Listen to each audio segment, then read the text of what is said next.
Well, ladies and gentlemen, welcome to Such Good Shoot, the podcast about some wrestling shit. You know, that's how we do it around here. I'm not going with the big intro today. But, you know, as it goes, up there, we have your dear friend, our resident pothead. We have Isaac. Oh, hello. Over that way, coming to you from the humble town of Columbus, Ohio, home of the amazing Alexa Bliss, we have the sensational Shane. Hello. Hi. And down here, from the very special land of the Junkyard, and what do you say with DDJ? We have the one, the only, the Dennis Day Jr., otherwise known as DDJ. Yo, what's going on? Yes. And you know, as it goes, as always, I'm your incredible host, Dozer, bringing you the stogies and trying to keep this thing moderately, you know, somewhat under control, but, you know. Yeah, good luck. This is goddamn spring Stampede. I was going to say, there's nothing ever, this show and under control, that's what you call an oxymoron or something. Yes. No, it takes a you know, a former wrestler or something. That's the only way that this thing stays even keel. But before we get too even keeled here, we have to take a moment to honor New Jack. He has sadly departed this world. There's many varying opinions on this wrestler. And I think, needless to say, he was always out of control. So,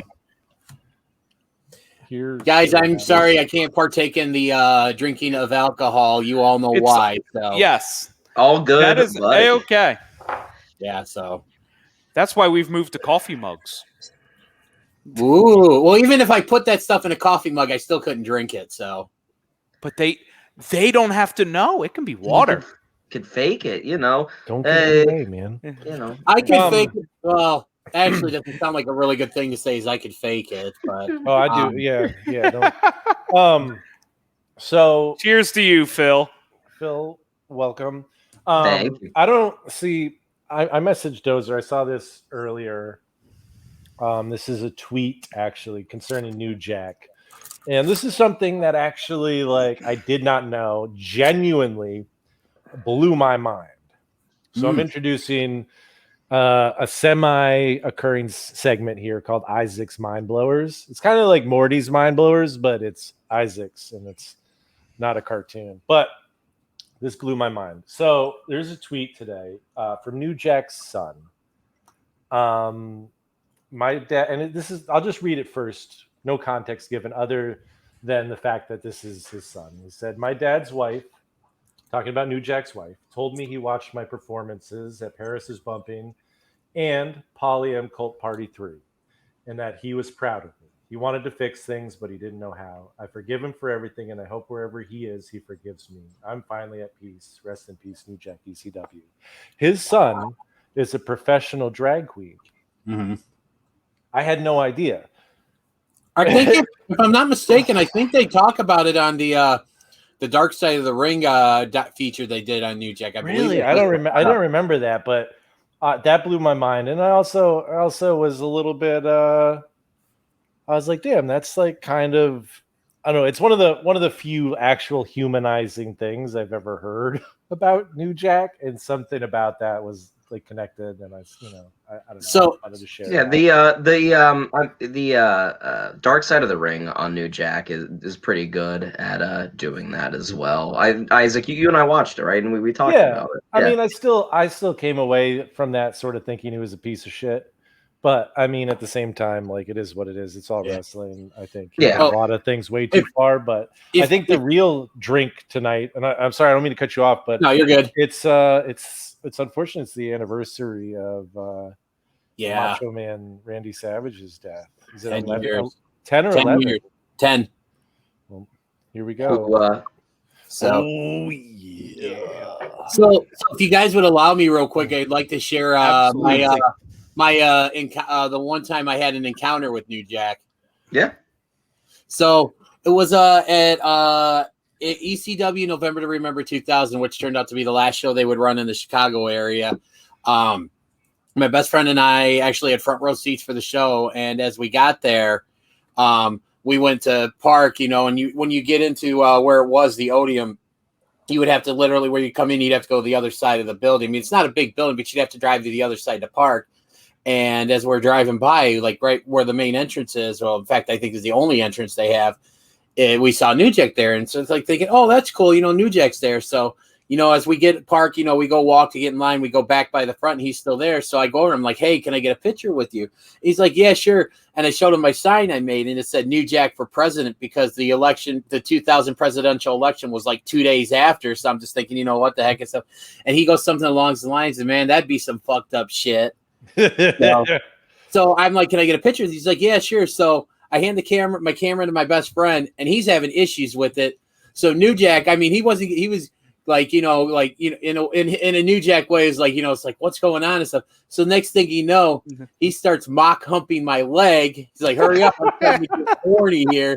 And it was just all in good fun and stuff. Eventually my friend got it figured out and I got the picture with him and stuff. But I mean, I know he gets a lot of, there's a lot of people out there that have some not so kind New Jack stories, but it was that was a really funny and really cool New Jack interaction. That's a good one. I like that one. Yeah. I thought you guys would. I enjoy humping legs as much as the next guy. So yeah. Yes. And see, I think that's why I did this story. I shared it especially for you. Thank you. I appreciate that. And another thing that I really appreciate is let's see if I can get this. It's time for Chic of the Week. Yes, I love this. Hell yeah. Real quick, I want to get this out before I get to the Chic of the Week, before I forget. Macho Man, actually, just to kind of tie this back around to the show, was actually born here in Columbus, went to like a year of high school here in Columbus, and then, and then moved out. And then he's also in the main event of the show we're reviewing tonight. So how about that? There you go. Well, and I was just rushing Chic of the Week because I really want to light my blunt. And to that comment there, Brandon, do not be surprised if all of a sudden your wife comes and kicks you. That's all I'm going to say. Oh, calling the dogs. Yep. So the first Chic of the Week this week, New Jack Bubba, you party A to the Z, and forever you make me laugh. I can't believe you gone, Bubba damn. Bubba damn. Bubba damn. Bubba damn.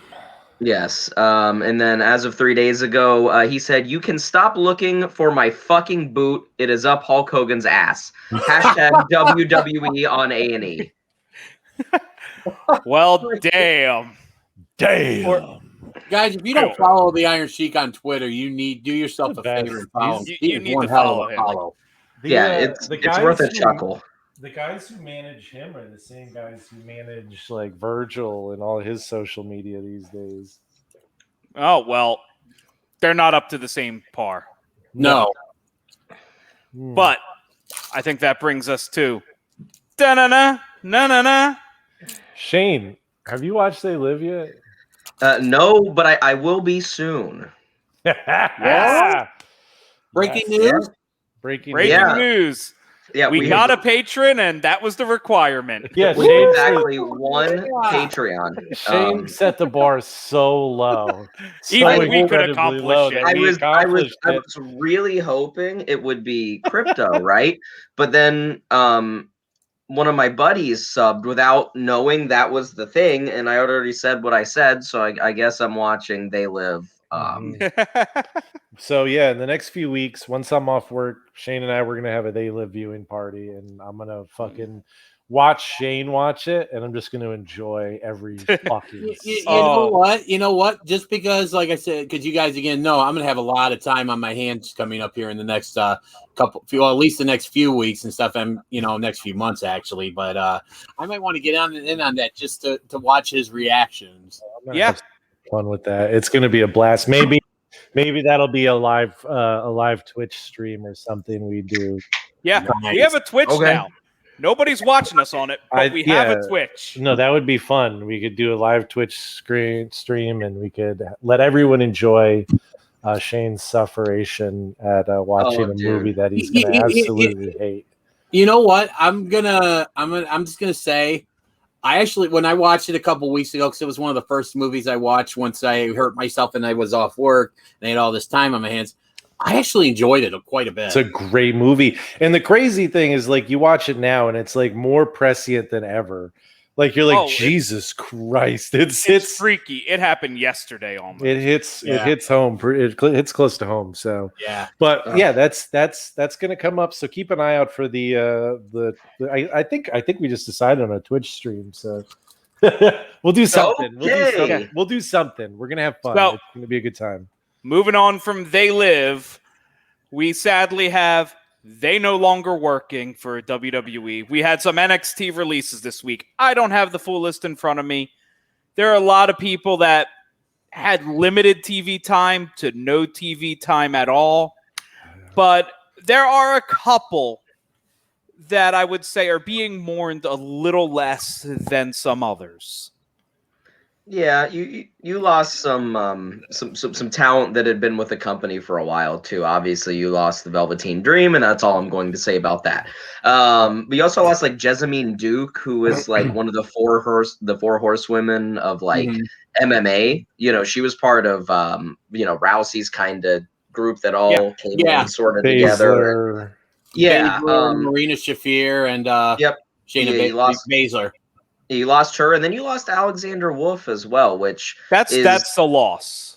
Yeah, I mean it's weird because he was in Imperium, but also it never really made sense that he was in Imperium. Like he never fit the mold of the group at all, and we I kind of shot that to the group, the fact that he had been released, and I think that sooner rather than later, Tim Thatcher turns on Ciampa, and then you just get Ring Conf again, just renamed Imperium. Like that's wasn't Alexander Wolf though? Wasn't he part of Ring Conf back in the day? No, that was Timothy Thatcher. Okay, I could have sworn he was as well too. Yeah, and then you have Axel Dieter Jr., who is the tall one with the hair. And Marcel Barthel. Yeah, he was, and then the shorter one, whatever his name is. Yeah, was also Marcel the Shell. Yes, Marcel the Shell with shoes on. If you haven't seen that YouTube video, go check it out. Good shit. Okay, that brings up. We're just trying to burn through some topics here before we get to the main event. One of those topics was definitely not Marcel the Shell with shoes on. Marcel the Shell that lives in a hell. No, Marcel the Shell is something worth checking out. It's funny. It's good shit. My kid loves it. We do have something that set the business back 30 years this week. Oh God, do we have to talk about this?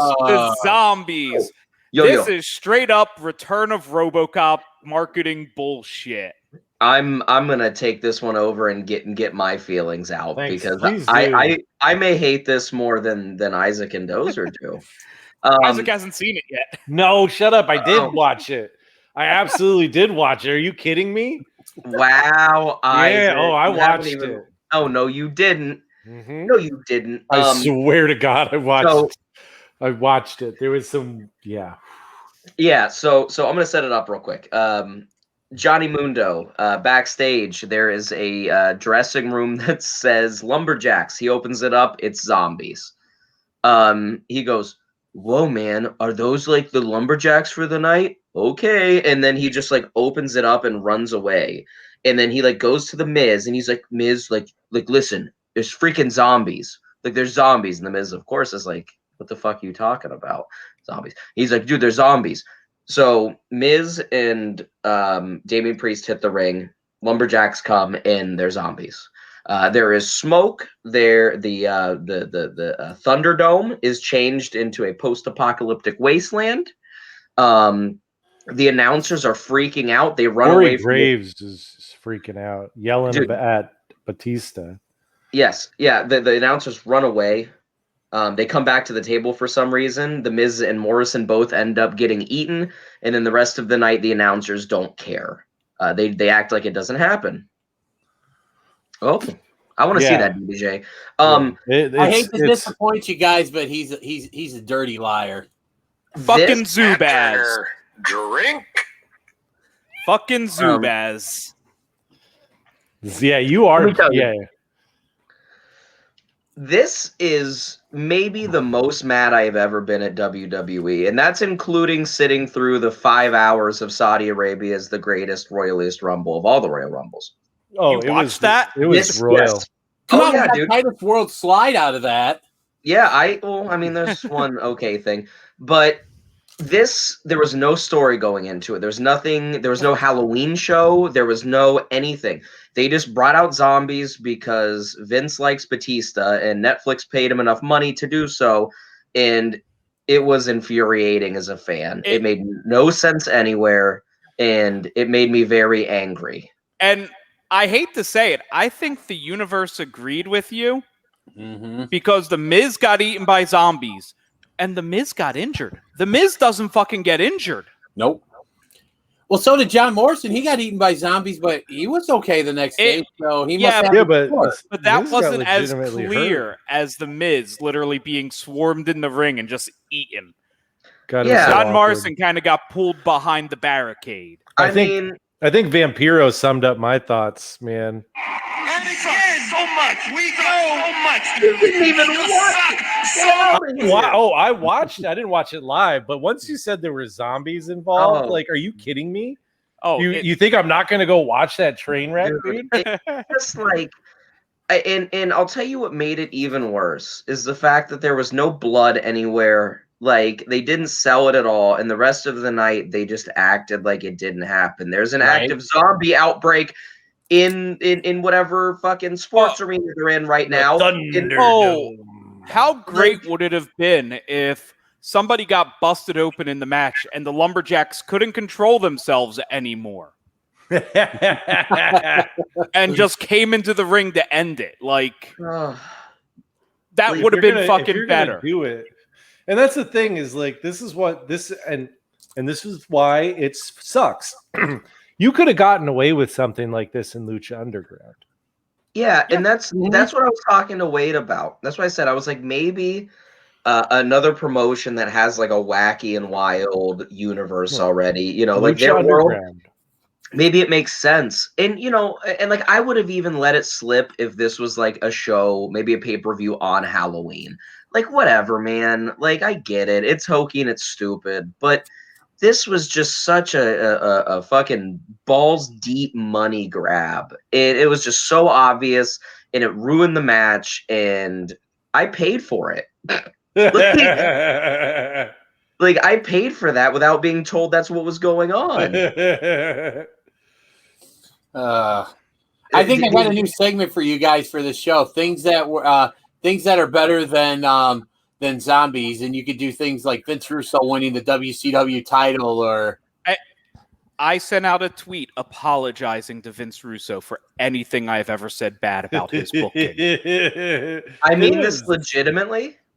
The Gobbledygooker and the Shockmaster are both better things than that match.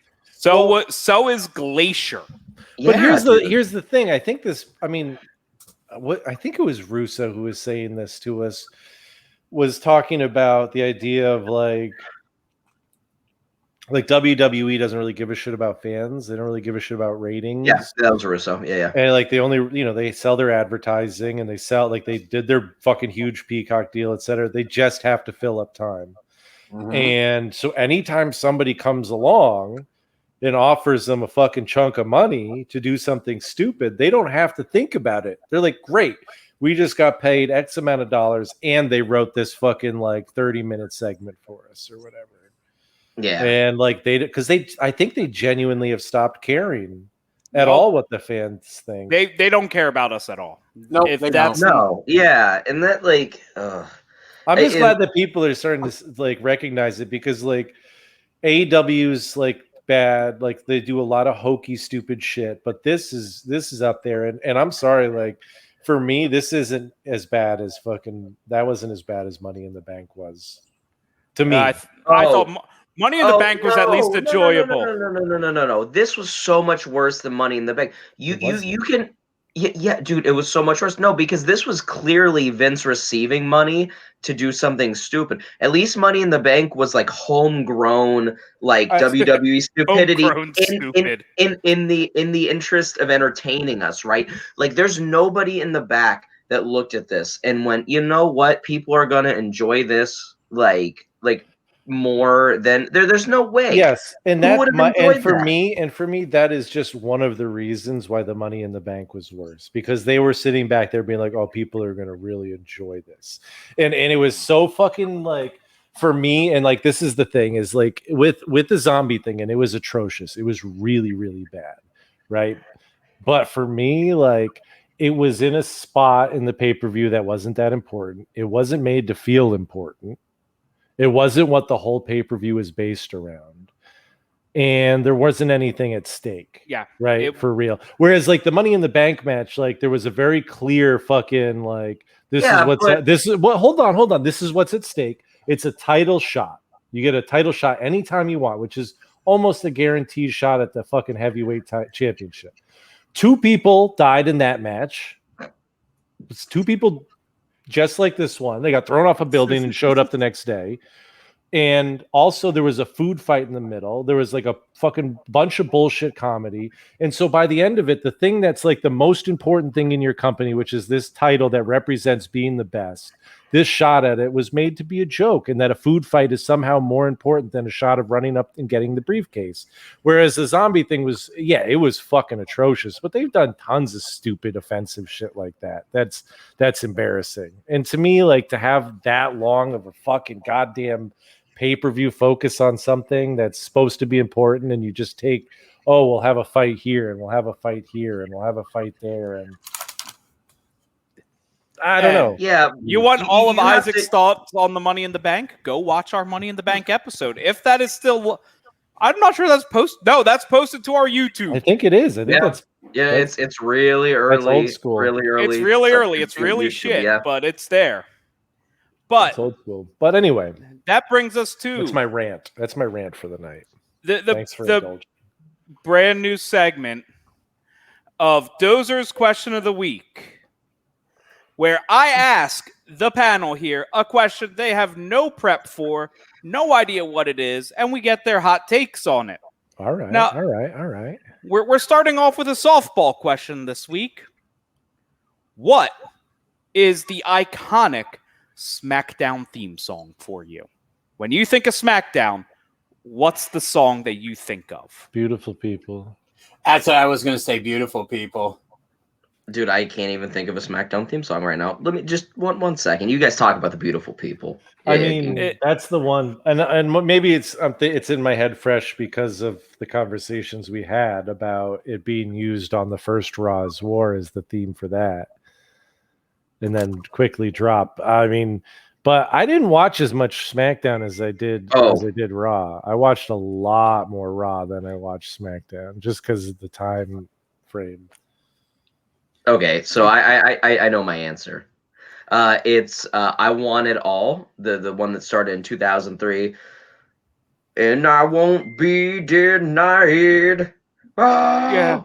That one. Oh, was there a while where it was Green Day? Yeah, that was like 09. It was Know Your Enemy, dude. Yes, God, it was Know Your Enemy. For me, it is Rise Up. Which one's that one?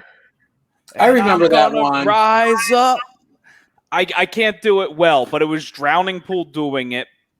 Jim Johnson wrote it, then Drowning Pool did it for the majority of the run, and that was minutes. Yeah. That one was good too. My one was the one with the fist, right? Yeah, I had the fist. That might have been right around the birth of the fist. Yeah, that's why it kicks ass, because the fist is everything. Yes. So finally, we can get to tonight's main event. And that is WCW Spring Stampede 1997. We open the show. There's a weird-ass Western set going on. There's some pyro like it's being shot up. And,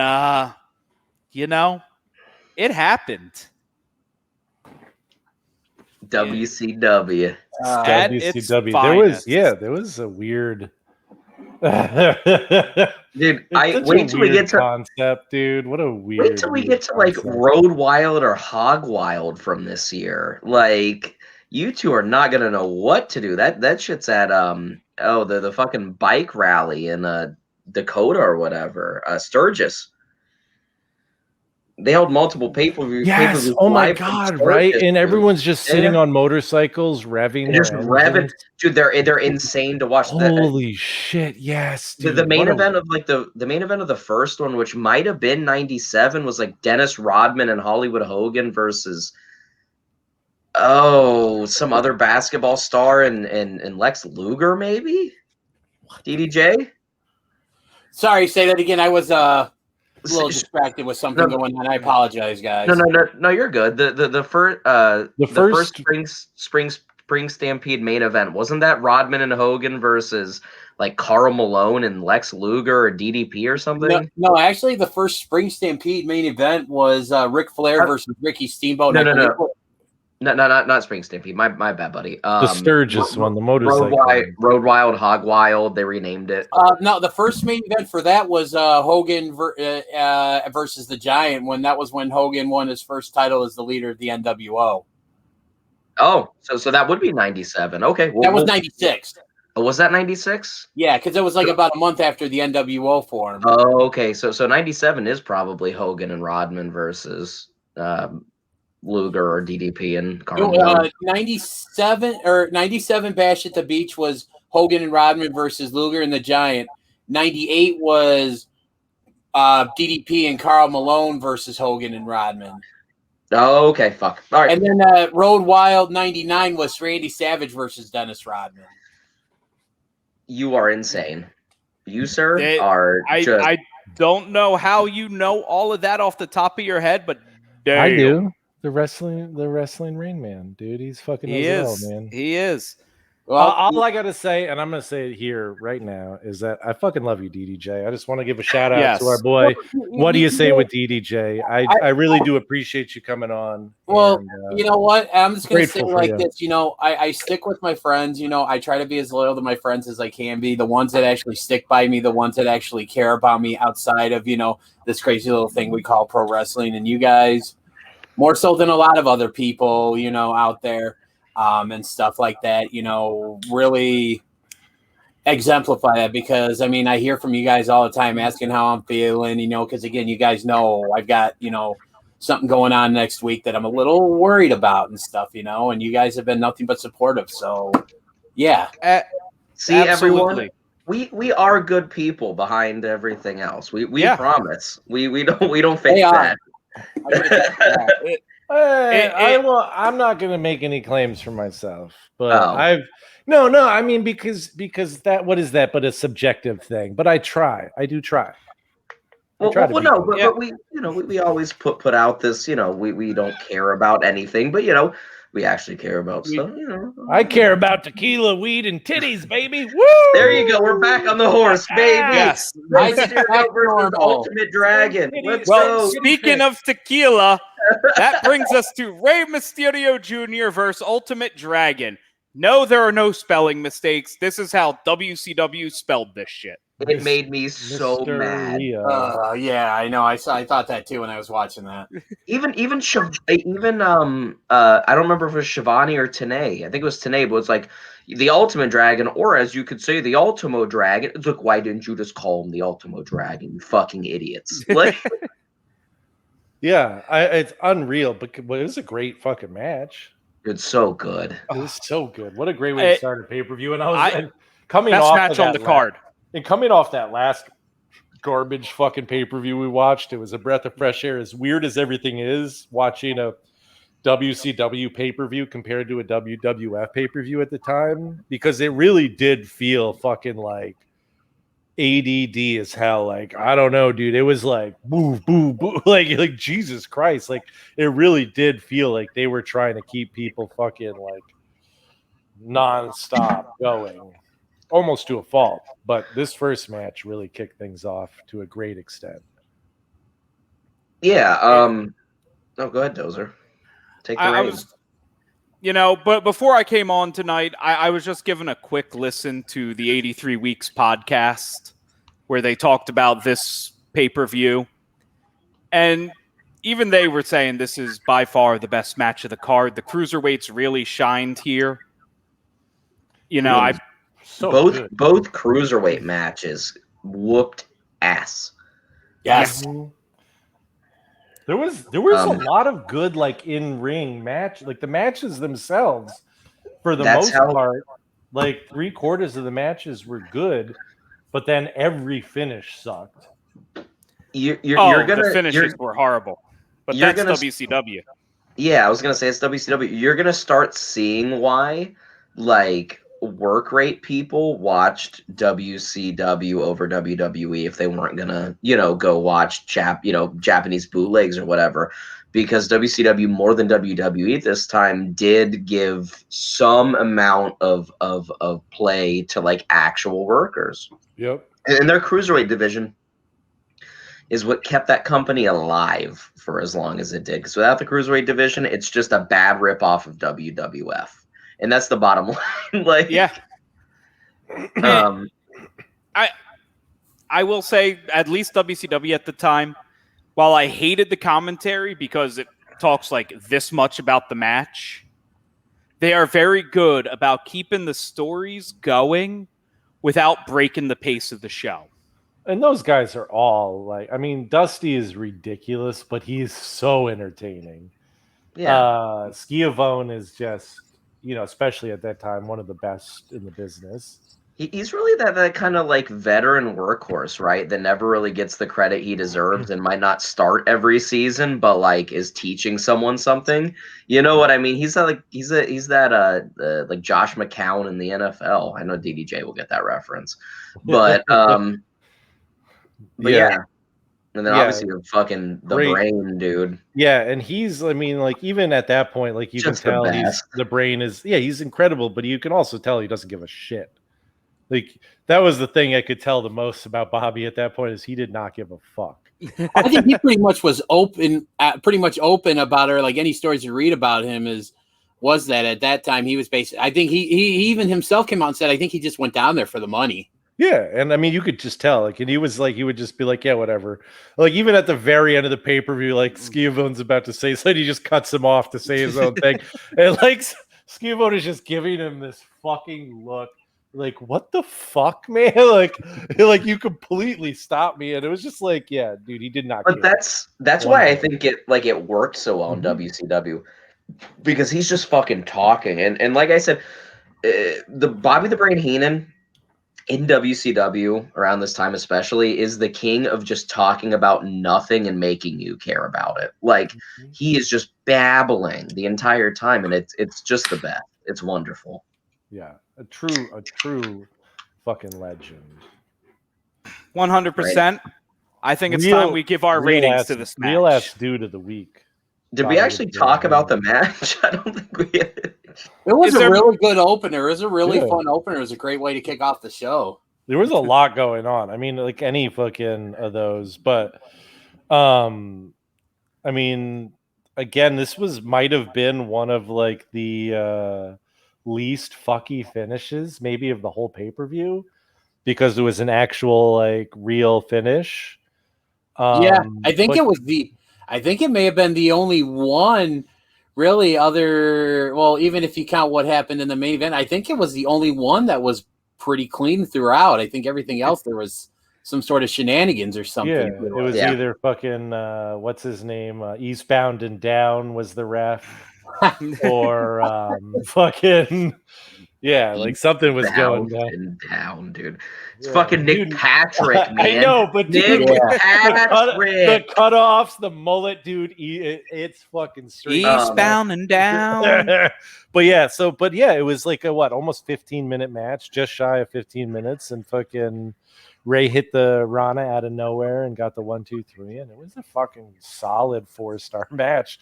And I was genuinely like excited when I was like, oh shit, this is who's starting this pay-per-view, because I started watching it basically right after watching fucking Revenge of the Taker, and That one was fucking just sweaty balls. Yeah. A couple big takeaways from this one. I love that Ultimo Dragon really took like a step down from high flying because he was like the old veteran that's gonna beat the shit out of this newcomer, relative newcomer, new face on the scene, hotshot kid Rey Mysterio, which is really weird to hear.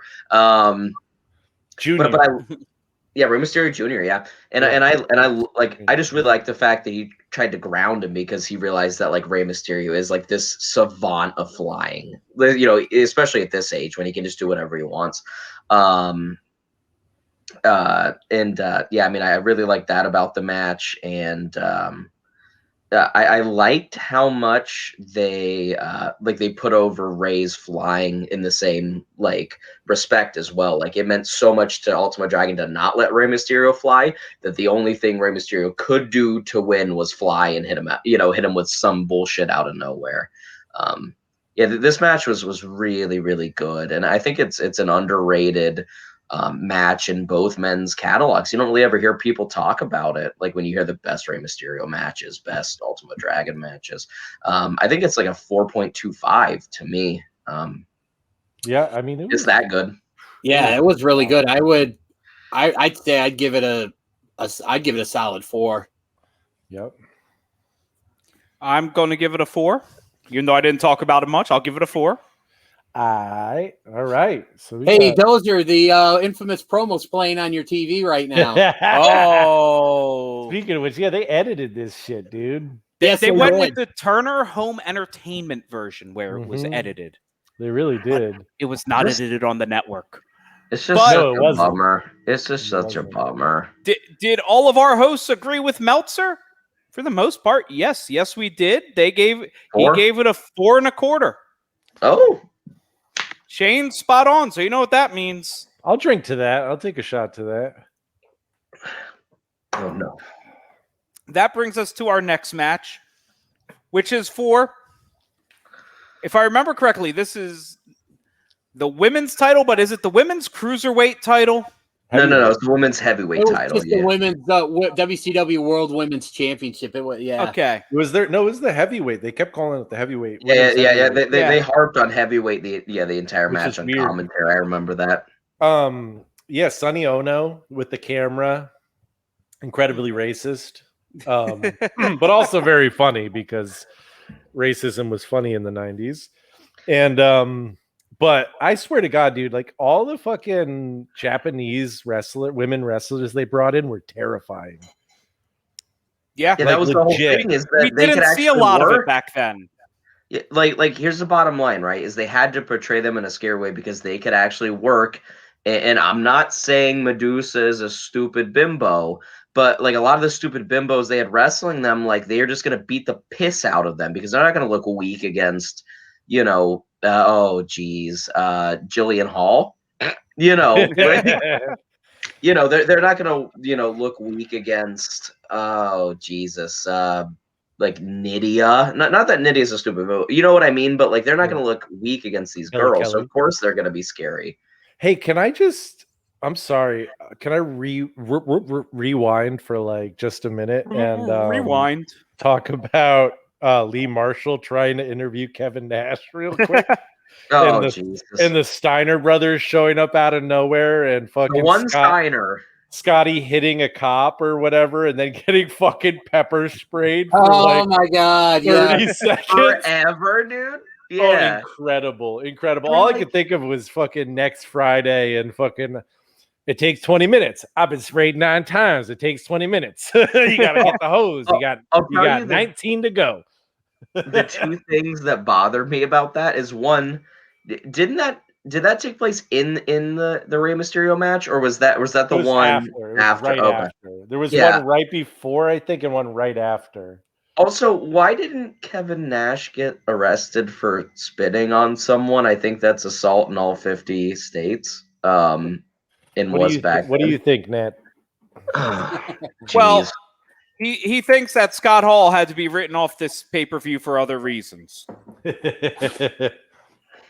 And then they also kept talking about how, he just wasn't around, and This was when he was just no showing, right?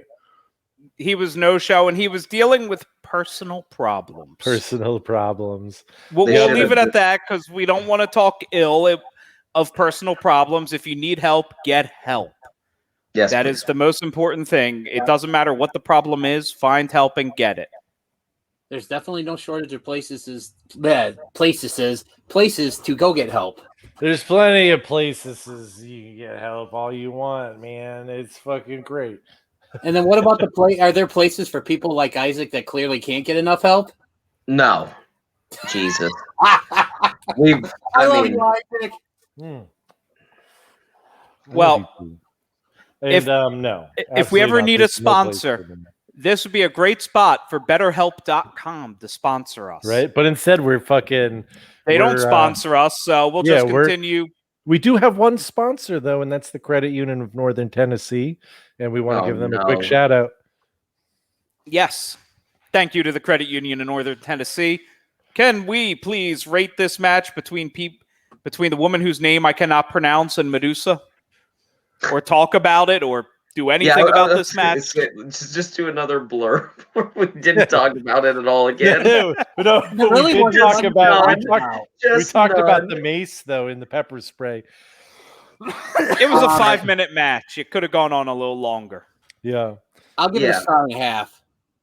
And I'm probably being generous. Yeah, I mean the funny thing is like the first like 2 or 3 minutes of the match, like literally commentary did not talk about it at all. Like they were just talking about anything but I think like they were just focused completely on the fact that Scott Steiner got pepper sprayed. And then and then Tony like finally brings it up and fucking and like they're like, "Oh yeah, I guess we should probably talk about this." But yeah, it was pretty crap. It was pretty fucking shitty all the way around. Yeah. And Luna Vachon just showed up for like a quarter second. Yeah, and And- then they botched the The power bomb. Yeah, dude. Yeah, the botched My- power bomb that looked like a power bomb, but it, My favorite part of this match was Sonny Ono like doing the worst just little bitch slaps on Medusa's head. Like little kid slaps. He's like "Da-da, da-da-da-da-da." And then Bobby the Brain Heenan is just going on about how he's like working her or whatever, and Tony Schiavone goes, "You do not hit a lady, Bobby," and like it just like moves on. Oh god, so good. The match not good. Not good. No. Not good at No, all. it's a skip. There's no reason to Yeah, it even was watch. a It's half. If we one. start skipping at this match, It was there's a a lot match. of skips. No, it was a match. It was a half star for me. It It was one. not good. There wasn't anything Yeah. about it that's worth ever going back and revisiting. You didn't Yeah, even get. I mean, I guess the only thing is positive is you got to see Luna Vachon's ass, and you didn't have to see her crazy ass face. Yeah. Because Luna Hey. Vachon had fucking ass for days, bro. I need a mile of her shit just to see where it came from, man. Well, that's 1 mile. That's 1 mile more shit I eat. Hey, you know, nobody's perfect. Yeah. Yeah, but then there are people like you that would eat a mile of somebody's shit, and it's kind of. Have you seen her ass, dude? No, Dozer, we might be getting into territory here. Just saying. Well, but yes, I'm- half a star. I'm going to No, give I'll it. give it 3/4 because I'm going to give a quarter star for Luna's booty. Okay. I'm going to give it a whole star. Yeah, 1 star. It was a match. Yeah, DDJ, have you given this a rating? 1.5 he gave I it. gave it 1.5, and I was being yes. really generous. Sorry, You I gave it got a half star. I for got that taken booty. off track because booty. Mm. Delicious. And you know what? We all failed. The Meltzer gave it 2.5 stars. Bruh. 2.5. What realm of the universe? Dude, you know Medusa was blood. The multiverse. I don't know. But that brings us to our next match. Meltzer's always been full of shit, dude. Yeah. That is ridiculous. There's no way. There is absolutely no way in any fucking Prince planet. IAUKEA, Prince Yeah. IAUKEA, Prince Lee Steven. Iacocca taking on Lord Steven Regal for the WCW World Television Championship. Fuck Meltzer. We need And a fuck Dave Meltzer shirt. Man, get we can't out of afford here. his Wait. lawyers. Don't you guys have one? No, No, we the have a fuck Vince- Russo Oh, that's right. And then and the a fuck Kevin one. Dunn. Yeah, I believe there is actually on Pro Wrestling Tees. I believe there's one in the something to wrestle with store. I believe there's an FDM shirt on there, and it's in the NWO style. Nice. I may need that shirt. I think we all might need that shirt. Can we make like a fuck Jim Cornette shirt just to like round No. out the trio? Because we Yes. love him. No, we don't. No, we don't. You might with your little. No, I don't want a letter from Stephen know. P. New. Yeah, I'm not dealing with Stephen P. New, bro. Hell no. But before we get into this match, just something I want to address. Before the pay-per-view, on their way there, Steven Regal and both of the Benoits were in a car accident that the car flipped multiple times before getting to the show. Yep. Wow. And they actually talk about that shit on the what is it, the Superstar line or whatever they called it for WCW. The WCW hotline. Yeah, because there was at one point fucking Mean Gene was pimping it, and he's like, there was a car crash involving two. Oh our yeah. superstars. If you want to find out all the details, but if you're a kid, ask for parents' permission. Yeah. ask for- Call. Oh yeah. I didn't- Yeah, and then he goes back and This is going to beg a question here. Did any of you guys ever call the WCW hotline? hell No. I didn't watch They didn't- WCW.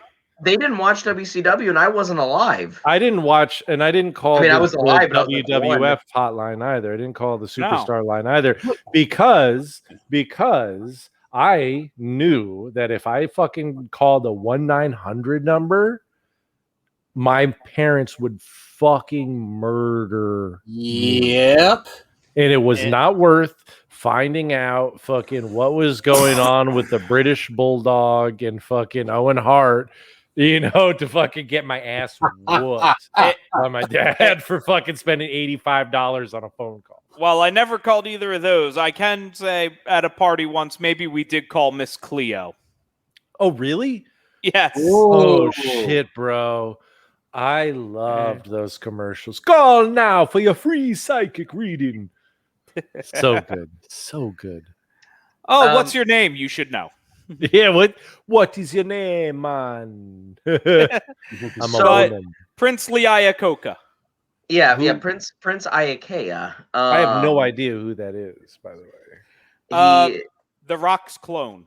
Yeah, I was gonna say he's WCW's version. Rocky Maivia. Yeah, Rocky Maivia. That being said, he goes on. Maybe at the end of this year, maybe early in '80, he turns into the artist formerly known as Prince IAUKEA. The and then he artist. the art. Yeah, and then the artist, and then he becomes Gold Dust, and it's a really weird. It's a really weird thing. What a great but like honestly, when I was reading that, because I was like, who the fuck is this guy? And I checked out his Wikipedia, and when I saw he went from Prince Aya fucking whatever Majaga to fucking IAUKEA. IAUKEA. I know. I'm sorry. It's because I'm Jewish. IAUKEA. But the IAUKEA, Prince IAUKEA, but like the idea of going from Prince to the artist formerly known as is a fucking great gimmick. And I gotta fucking tip my cap to that because that's he ends clever. up paired with Paisley, who would end up going on to being Queen Charmel, Booker T's wife. Okay. How about Very that? How about small that for some incestuous DDJ knowledge up in the brain?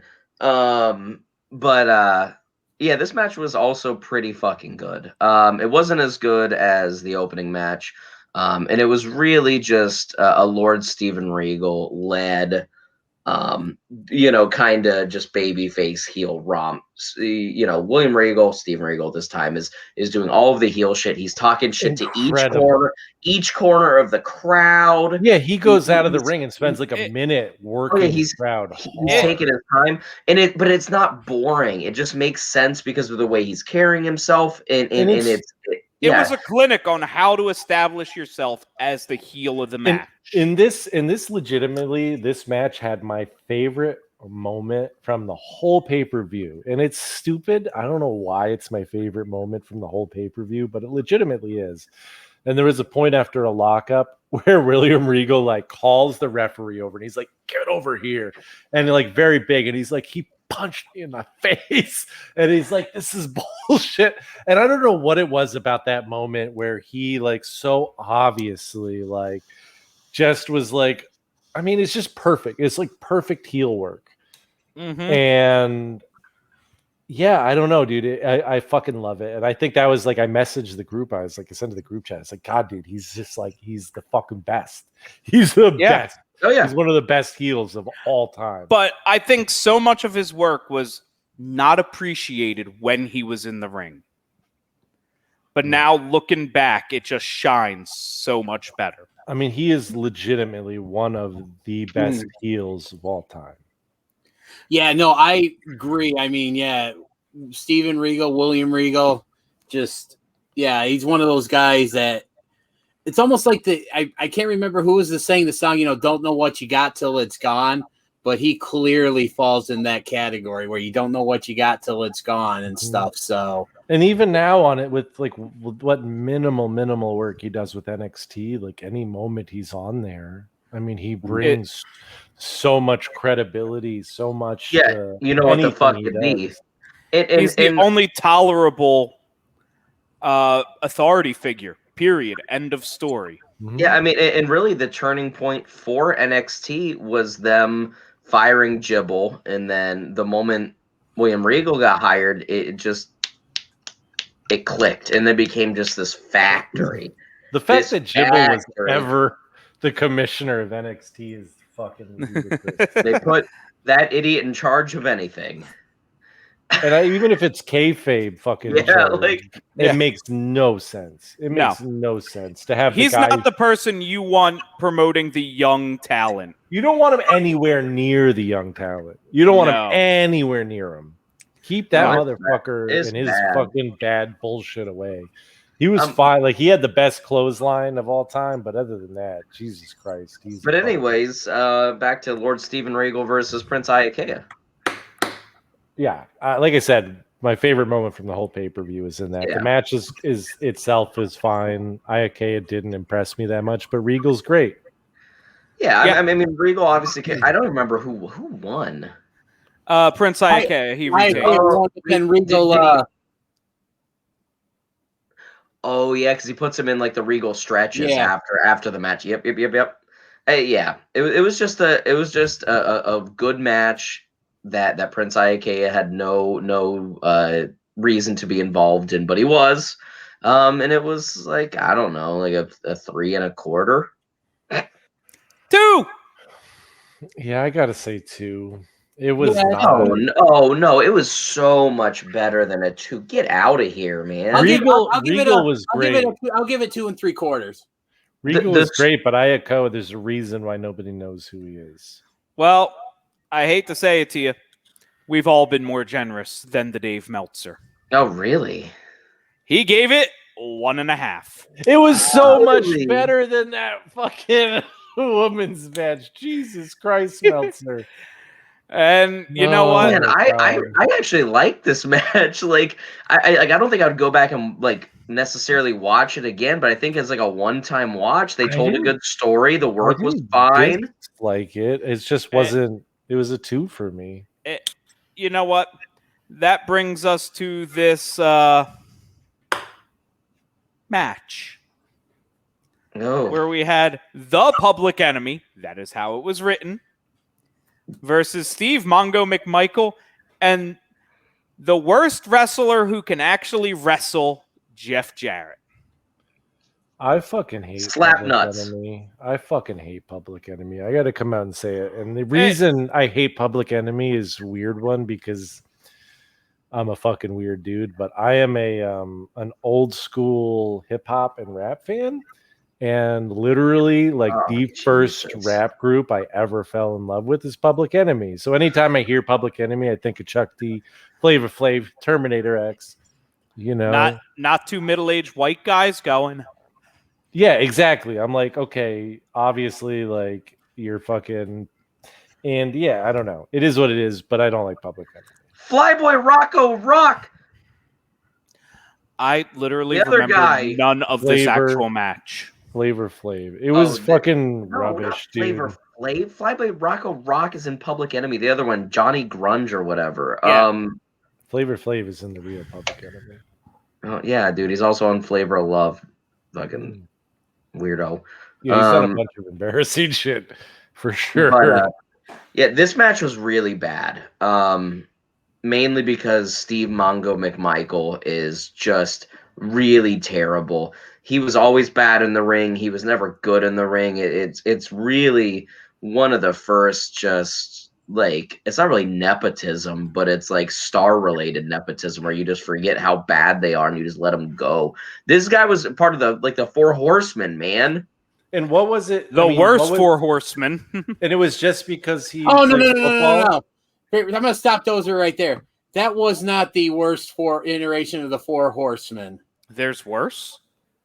Yeah, don't forget the time. I'm talking about the time when Paul Roma was part of the group. Oh fuck. Oh, geez. So wait, so Steve Mongo McMichaels. The reason he was there is just because of his football career. Yeah, absolutely. He was just done with football, and he wasn't even like a huge star at that point. He was like a good player. You know what I mean? Like he's never making the NFL Hall of Fame. It wasn't like he was a good player on a great team, was he? I mean, did he win? He won a Super Bowl? I don't know. 20? DDJ? Super Bowl 20? I'm sorry, say that again. Mongo won a Super Bowl. Yeah, he was Super part Bowl of the 20. 85 Bears, and then if I'm not mistaken, I'll look it up real quick.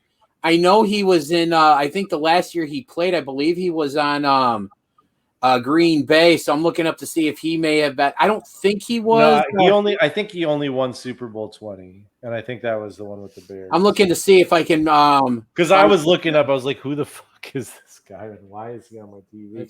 And they literally made a reference to him as being fucking Mongo from fucking Blazing Saddles. Yeah. That was Super Bowl 20 was the only one he won. So, but he did have a year. His last year, guys! I had my own DDJ moment.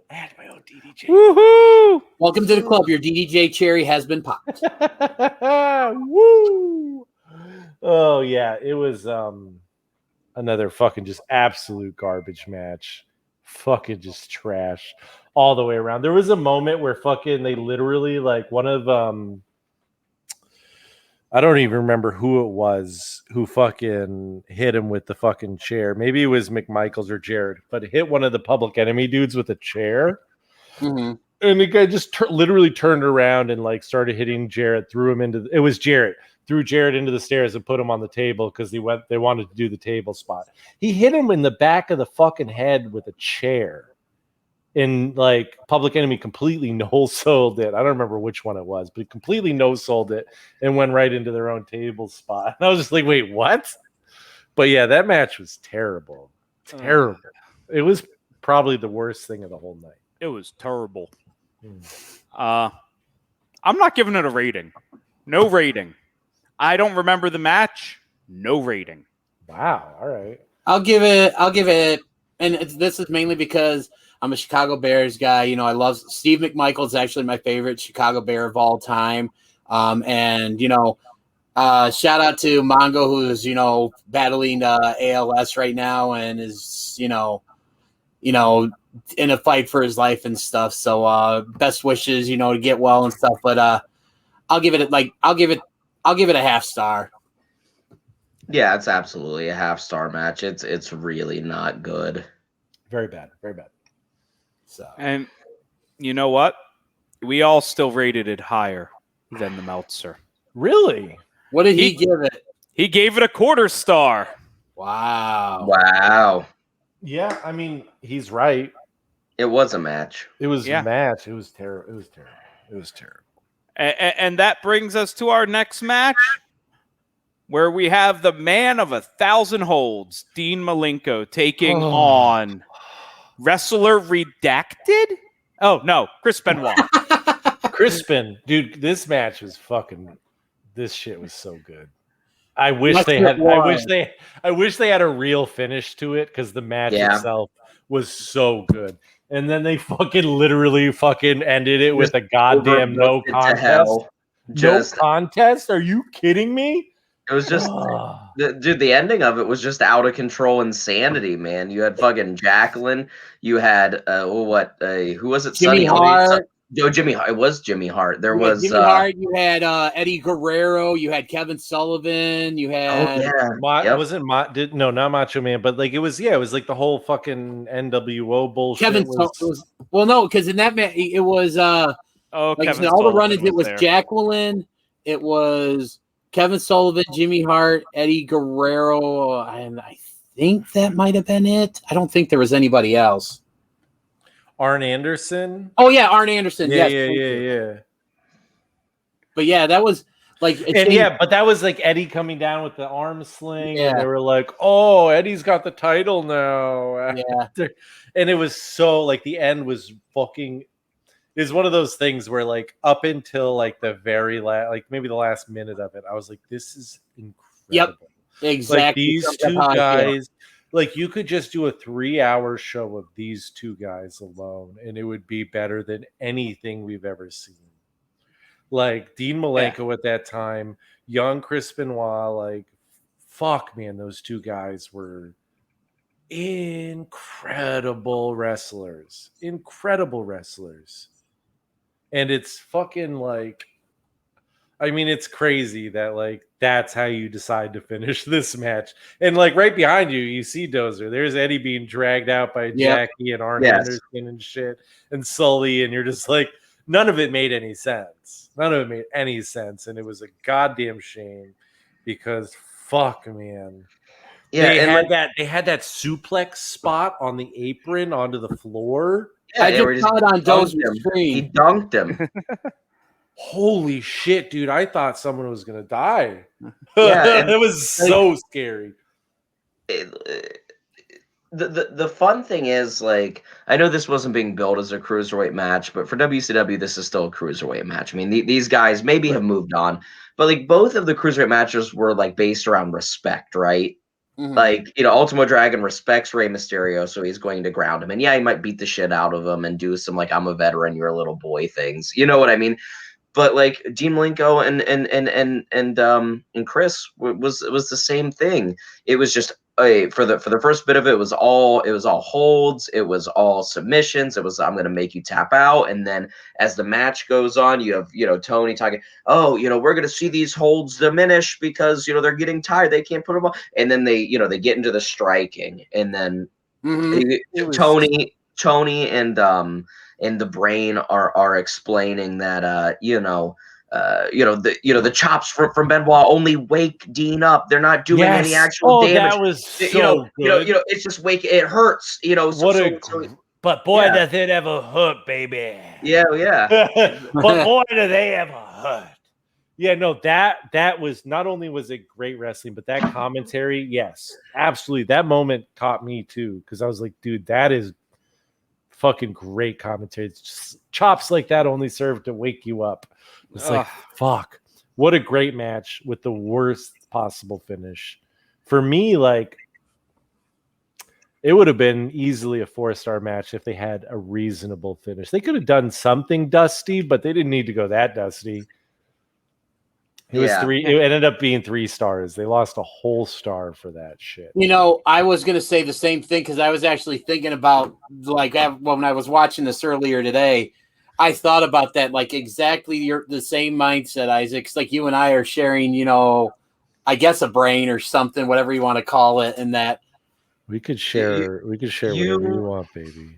You have a brain, Isaac. Had one at some point. We can share whatever because I mean, it's not like I've got much else going on in the world of podcasting right now. All right. But, we're gonna do some live streaming of some porn together. But we're gonna nice. be Jo Right. bros. But no, I literally thought that exact same thing myself when I watched it. It's like up until the ending, that was easily a 4-star match, but that ending, knocked it down a star. So 3 stars for me as well too. And it's just because of that ending that ruined what was a really good match. This match to me is a 3.5-star match, and it's what I would have rated it before. But unfortunately, I do think that I overrated the Lord Steven Regal versus Prince IAUKEA match. I'm gonna adjust now. Wait a minute, ladies and gentlemen, breaking news. Adjusting. First time ever. Shane's admitting he's wrong. Fuck yourself. But no. I mean, I realized just how silly this was because to me, Benoit versus Malenko's a 3.5-star match. I think it would have been a 4 to a 4.25 without the fucky finish. I don't feel comfortable knocking it down a whole star. That being said, IAUKEA versus Lord Steven Regal will be knocked down to a 2.75 stars. All right, reasonable. Just to Okay. I'm Perfect. Yeah. All right. Well, the fact I was caught in the heat of battle. I am drinking to the fact that you admitted that you're wrong. And that is a good reason to drink. I am going to give this. And this is a good. Wait, hold on. This is a great opportunity to tell Erin that you love her. Oh, because she's gonna like this moment too. Oh wait.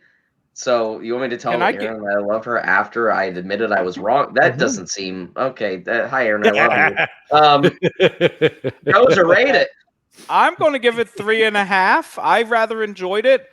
It's one of the few matches the commentators actually talked about the damn match, which considering out of the 2 times I watched the show, the one time I am just kind of watching while I'm working.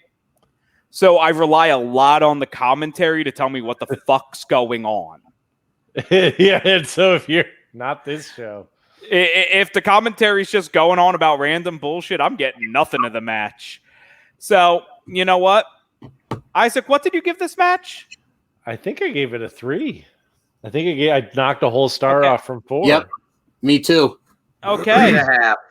So we have literally, if we average our ratings together, we've agreed with the Meltzer. 3.25. The Meltzer gave it. You give it a 3.5-ish? Yeah, I gave it a 3.5. We both gave it 3.5. Split like this, you asshole. Look here, over here. 3.5. Oh, actually, no. It was straight down the middle. Dozer, I'm sorry. My bad. It's all good. Oh, can I just take 1 second? I know we're going a little long today, but I didn't acknowledge this in the beginning. Dozer, you pointed in the right direction every time. Absolutely did. During our intro today. He's gone crazy. I was looking for the fucking perfect moment, and then I started getting stoned, and I started getting drunk, and I forgot. But right now I remembered, and I got to say, dude, that was incredible. So props to you. I practiced before the show. He's got arrows taped on his desk. I do not. But you know what?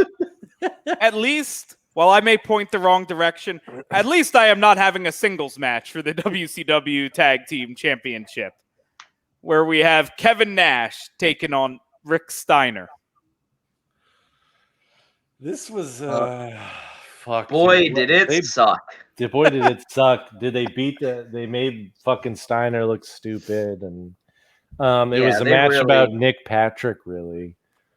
Dude, and that story continues. So don't feel bad because this story continues well, like through this year. It continues in the night. No, but this story continues like for pay-per-view. So you're gonna see it, man. This is the long-term booking that your bitch ass wants. So yeah. You're seeing the seeds. Yeah. It was this as much as Shane hates the Steiner brothers, like they deserve better than this. What? When do I hate the Steiner brothers? Anytime they wear a Michigan shirt. Oh well, yeah, because Mhm. that's a fucking shitty school for dumbass people. All and right. they So need to- don't pretend like this isn't an established thing of you not liking Steiner Bros because of no. the Michigan affiliation. So Well, I'm no. not crazy to think this, but no, they deserve better. And absolutely. the They dog face should have. gremlin was made to look stupid.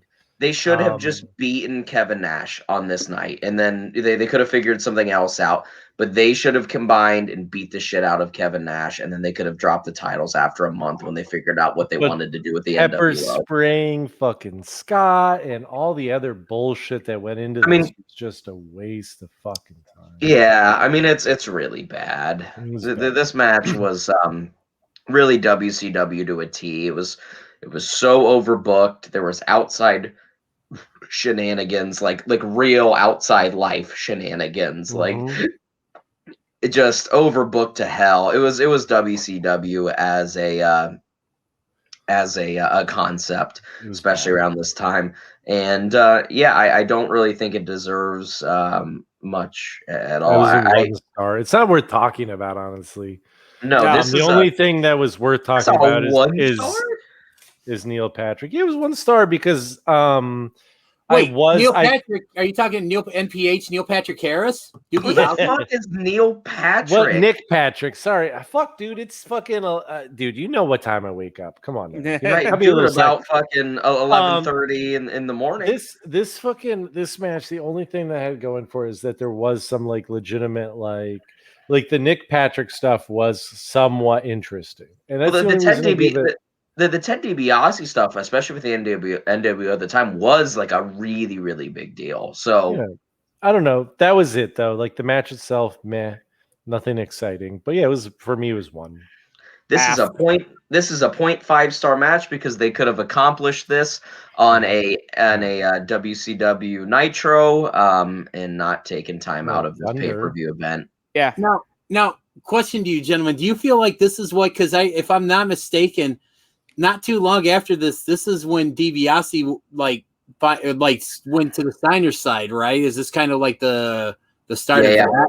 Okay, because he walks away. Yeah. Because the whole story is Kevin Nash is taking it too far, even for the people that helped him take it too far. He's like going above and beyond, and then Six Pac is like, hell yeah, man, keep kicking his ass, and then Ted's like, how about you just? He couldn't have been in WCW much longer after this. No, because I think that wasn't too much longer after this was when he got injured, and that was basically once he had that neck injury, he was essentially done. But he showed it back up at WWF. Yeah, I mean he was quite all right for himself. Yeah, he was one of those weird kind of pivotal moments in the Attitude Era, and that's fucking X-Pac. Weird, right? So weird. Yeah, but yeah, DDJ, what'd you rate this match?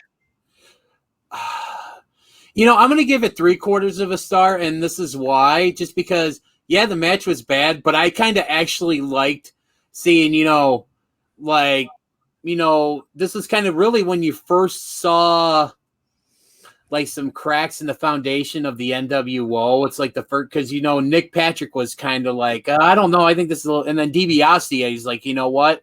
He's like, that's enough. Just finish him off. And then when he wouldn't, DiBiase is like, you know what? I'm done. I'm walking away. And that was kind of like that first real crack in the foundation and stuff. So I actually kind of like that, the whole thing. But yeah, the match itself was not good.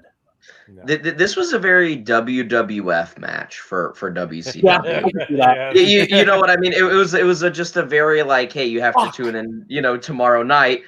God damn it, I paid for this shit, so I got to see how it fucking fuck. Fuck, you're so right, dude. God damn it. Yeah. Well, the Meltzer gave it 1.5 stars. He was off. No, he was off on a lot of shit. I think that's a totally fine rating for this match, especially if you're watching at the time and you're invested in this storyline, you're invested in the NWO. That is absolutely a totally okay rating for this. And I mean that.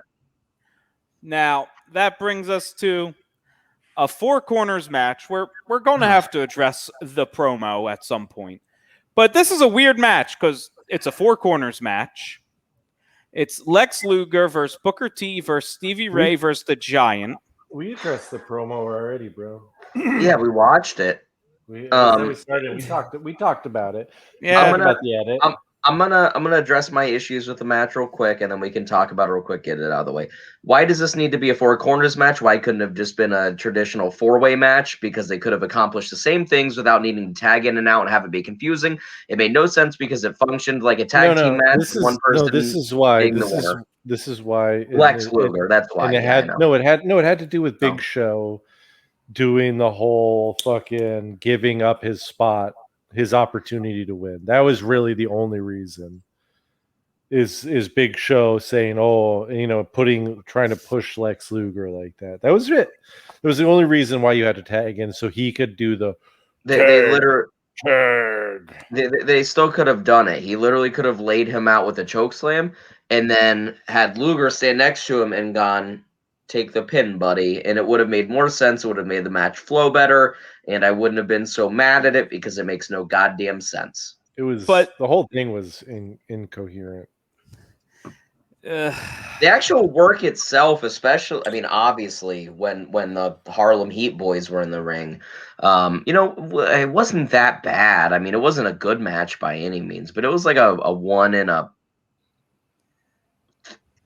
1/4. It could have been worse.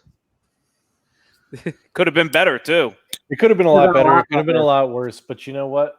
I think for the first time tonight, I'm going to agree with Shane, and I'm going to say 1 1/4. And because Shane and Isaac are agreeing, I'm going to drink. I think that if you've never seen this match, it's worth going and watching because the story they told was kind of interesting, and just seeing the convoluted, fucked up mess that things could be it's worth it. You know what I mean? To realize how bad, how bad it could be. Yeah, exactly. It was a mess, but the promos, actually all the promos, Big Show, but Lex Luger's promo was actually really good. No, I was expecting way worse from him. It was good for a Luger. Yeah, that's all. The Booker T promo, the original, mwah, chef kiss, chef kiss, Italian chef kiss. Mwah. I'm going to give this match a 1. I'll give it a 1. 1 in it, whatever Shane said. I think he said 1 1/4. A quarter. You already drank because you agreed. Yeah, it was a little bit more than a match, slightly more than just a match. I'll give it 1.5, just because I'm a Lex Luger guy, and he went over in this match. So legit. All right. Okay. The Meltzer gave it a solid 1. See? That's why I legitimately, other than New Japan stuff, I trust Meltzer stuff otherwise, because he, even though his shit is weird, it just seems like his personal preference. You know what I mean? Yeah, his personal preference sucks balls, dude. He thought that fucking that fine. Match earlier was too. His preference can suck balls, but Ethan, you can trust it. Ethan, OH. He was in earlier. IO. Hey, look at you. Thank you. Yeah. DJ, bro. I'm from Vermont, and I even fucking know that one. Yeah, well, welcome to Ohio State, baby. We're everywhere. DJ, you a college football fan? Real quick, you a college football fan? Not not really, but I mean, I watch enough and I hear it enough that I know the thing, because buddy, listen. I know you live in Chicago, but you have an open welcome to join the good guys. Here we go. Anyways, sorry. I'm not going to be thrown around like a cheap piece of meat. I'll take you out to dinner, baby. You're fucking Kobe. Okay, well, since you're going to take me out to dinner, you know what? Maybe filet mignon. No, Kobe. He's a fucking Kobe ribeye, baby. I see him. I see her marbling. You know what? Take me out to a good burger joint. I'm good. I'm easy to please. I'll buy you a shake and we'll fucking hold hands. How about that? Dude. Whatever. I don't know what we're fighting for here, but I'll give you a handy J and a milkshake. Yo, you shut the fuck up, you whore. Let's move on to the main event. Yeah. Yes, this was the main event. Where we have Diamond. I like this match a lot. Taking on Randy Savage. I like this match way more than I should have. Yeah, you like it way more than I do. I fucking love both these guys in the ring. The finish was obviously fucking ridiculous again. The whole match was ridiculous. First of all, the ref is counting in the middle of the match while Bobby the Brain Heenan's like, they can go wherever they want. They could fight to the car park. They could fight to the back. And the ref, 1, 2, 3. Nobody has any fucking clue what's going on. The right ear doesn't know what the left ear's doing. It makes no sense. Whatever. I'm pretty sure Randy Savage kicked a kid in the face during this match at one point, and that he was a crazy man. I like his character work in this match where he's I don't know, like for me, unhinged. like it was entertaining. It was entertaining. Absolutely, yes, it was extremely entertaining. Yeah, but it was a terrible match. And we talk about how it's 10 years ago today that we lost Randy Savage, but one of the best things about the Randy Savage story, I like in terms of Randy as overall, was this match, because we all know what DDP has gone on record to say about Savage, especially pertaining to this match. And I think watching it for the first time in a really long time, it just kind of hit home with me just because of really what you think about what this match did for DDP. Mm-hmm. Oh yeah, and I don't know, dude. There was something about like everything involved in the finish. Like, yeah, it was like obviously more geared towards like the NWO Nick Patrick storyline, but in the end, like he beat him clean. Yeah. And not only did he beat him clean, Triple H'd him. Exactly. He fucking gave him that. He gave him that fucking diamond cutter, and he laid on him for like 15 seconds. This match, and it made him look good, and and credit to Randy Savage for that. The only thing I didn't like about this was that what really should have been like DDP's like crowning moment to that point, it got overshadowed by all that stuff that happened afterwards and stuff. And that kind of soured me a little bit on that, because it should have ended with DDP like celebrating in the ring and they talking about how this is easily the biggest win of his career. And then all this NWO stuff, happened and that. And it was all about the NWO. Exactly. And that's kind of one thing I going back and watching this match earlier this afternoon, I had an issue with that. Yeah, I agree. Shane, what were you saying? Were you saying the same thing? Yeah, no. I was gonna say that really soured me on this match as well. It was just and you guys know I don't normally like harp on these kind of things. Like it's not really my thing. I'm really like an in-ring guy. That's what I really like. Mm-hmm. But it really, really, really bothered me that like DDP never. I don't like DDJ getting fucked over either, man. Yeah, no, me neither. But he yeah, never... well, you know what? It's going to be on to bigger and better things. That's all I'm going to say about that. Yeah. But anyways, but what I was going to say beforehand, I realized what I was going to say was that this match really put over the Diamond Cutter, which really put over the RKO. Yeah. Like without this match, who knows where Randy Orton ends up, and I know that's like the butterfly effect, and who knows what happens where, whatever. But it is kind of something fun to think about, that right? Was that was one of the first real RKOs out of nowhere, though, because he usually called for his diamond cut. Oh yeah, he almost always called for it, and he hit that one out of nowhere. Yeah. I think the only other time, and what was like I think a couple months prior to this, it's that one where he kind of hit it out of nowhere when he dressed up as La Parka.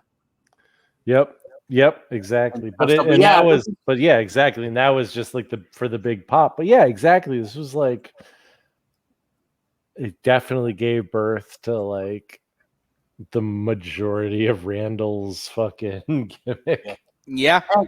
But for me, it was a great match. Yeah. Man. And again, you talk about what this did for DDP and just knowing everything that we know now about the kind of guy DDP is, it couldn't happen to a better dude.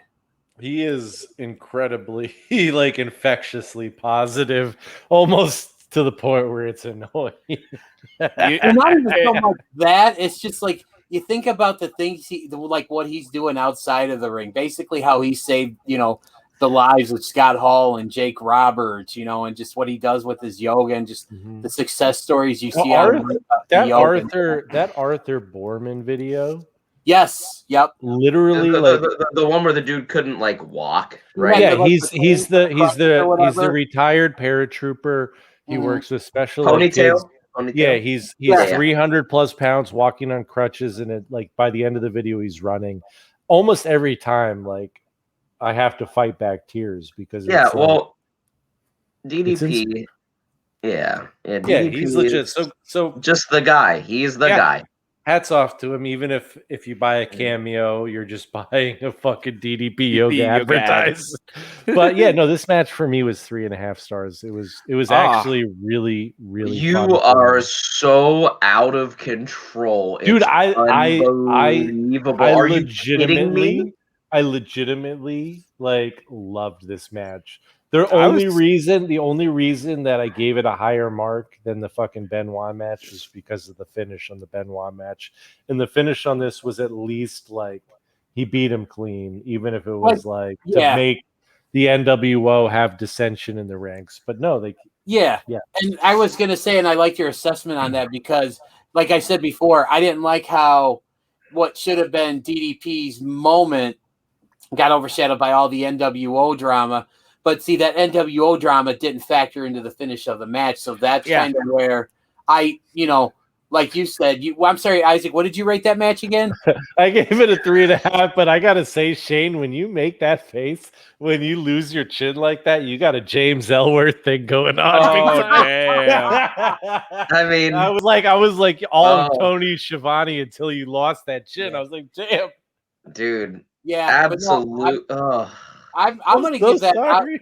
I'm gonna see your 3.5, and I'm gonna raise it a quarter star. I'm gonna give it 3.75. Ooh, you guys are out of fucking control. Are you kidding me? I'm agreeing with the 3.5. So I don't know. All right, Shane, where were you at? Oh, really? Yes. No, really. Really. What did you think of it? I want to hear dude, I thought it was like a 2.5. Okay. Wow. It was just a bunch of like bullshit big boy brawling, and like the story they told was great and it was good. Beautiful. And I like the stuff that they did with the NWO, and I like the cracks, and I like all of that.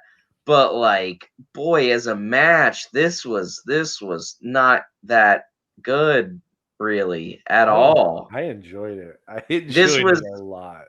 This was also really as like 1997 WWF as you could get. It was all storyline, man. I love 97 WWF. I know you do, and I don't. I guess. Oh crap! So that makes our cumulative that gives our cumulative rating a 3.31. The Meltzer rating is 3.25. Wow. He was pretty on point. All right. So where do we all land on the show as a whole?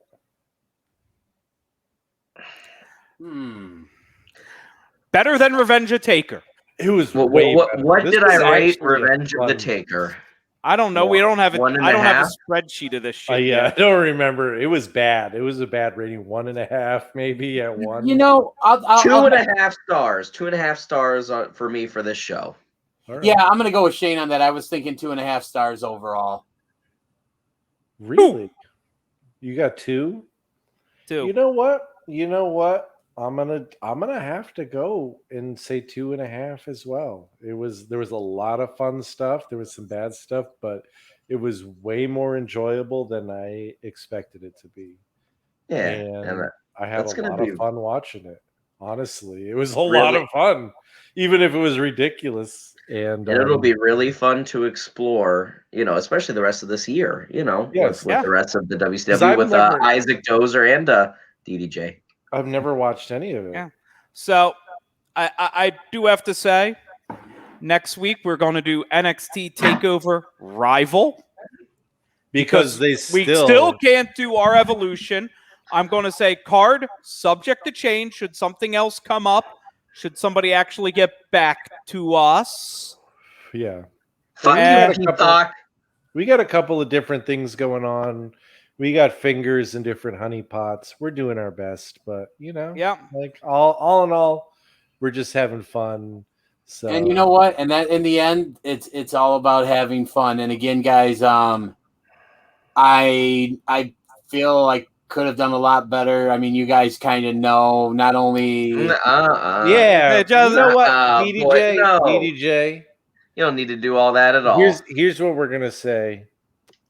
Check out DDJ on What Do You Say with DDJ at What Do You Say with DDJ on Twitter. Because Follow he his is follow the content. most knowledgeable of the three of us. If you He's want incredible. wrestling Yeah, knowledge, he's a wrestling savant. He's a wrestling savant, and maybe if we are lucky, right? If we at SGS are lucky, we might be able to like sort of incorporate him into our family here. We Because may be able to work something out, but whatever happens, at What Do You Say with DDJ on Twitter, you will be able to figure out where you can listen to his other shows. They're all great. I recommend giving them a listen. Definitely, 100%. yeah. So, just in light of recent events, of which I will not go public with on here for obvious reasons, I've got a few episodes lined up because I had planned on banking a few episodes. Because again, those of you who obviously you guys know, and some of the listeners that I've seen comments on kind of know, I'm going to be having knee surgery next week to repair a torn meniscus and have my ACL reconstructed. So I had the mindset that I needed to get a few episodes in the pipeline just to so I have some content to come out for the next couple of weeks, because I'm not going to be able to get around too well and stuff. So, and in light of recent events, I'm not quite sure where I will be. I have an idea of where I'm going to go with in terms of uploading my show. But hopefully I'll have that figured out within the next couple of days. And once that's the case, I'll be sure to not only post on my socials and stuff, but with you guys as well too. And we will most certainly let you know. Yeah, I was going to say, yep. Until next time, I am Dozer. That up there is Isaac. Over there is Shane. And that is the incomparable. He did it again! The only DDJ. Oh, he did it again. He pointed right. Thank you. My Till man. next time, we love you all. Good night.